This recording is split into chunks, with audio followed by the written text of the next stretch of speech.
當婚姻關係出現咗批評、鄙視、防衛呢三個騎士，並且持續一段時間之後，就會迎嚟第四位嘅末日騎士石牆。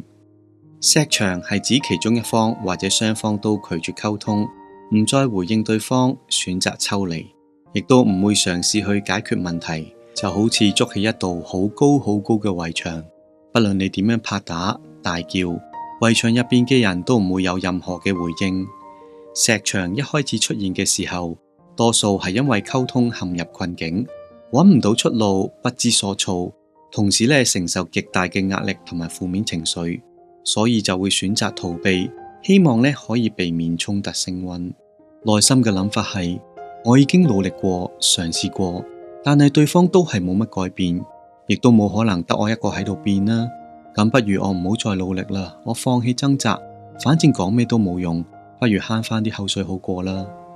但係石牆其實並唔能夠緩和雙方嘅情緒。當對方感受到你呢個高高嘅圍牆嘅時候，就會出現挫敗、被拒絕、唔尊重等等更加難受嘅情緒，從而用一種更加激烈嘅憤怒同埋責罵嚟回應。牆入邊嘅我就更加想逃避，幅牆亦都會越起越高，形成一個惡性循環。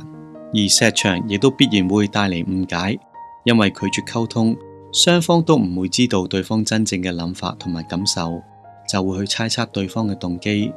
但係大部分情況之下都會向負面嘅方向去諗，例如佢今日又遲咗返屋企啦，佢一定喺出邊收埋第二個女人，又或者有啲咩唔見得光嘅事。呢一啲嘅猜忌會令關係當中本嚟就唔多嘅信任逐漸瓦解。當石牆出現嘅次數越嚟越多，就好容易變成一個嘅習慣，令夫婦陷入長期嘅冷戰。呢一個係一個嚴重嘅警號，提醒夫婦若果情況持續的話，關係會去到一個好難以挽救嘅地步。石牆嘅解藥係先安撫好自己。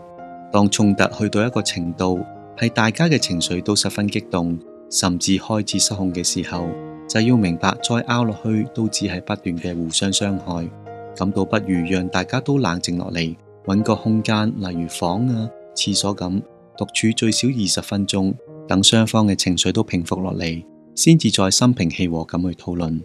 或者我哋可以咁同對方講：我而家嘅狀態好差啊，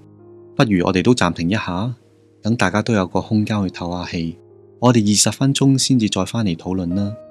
喺冷靜期間，我哋要認真去反思，頭先對方講咗啲咩說話令我咁激動呢？我最不滿嘅地方喺邊度啊？我又有啲咩嘅感受呢？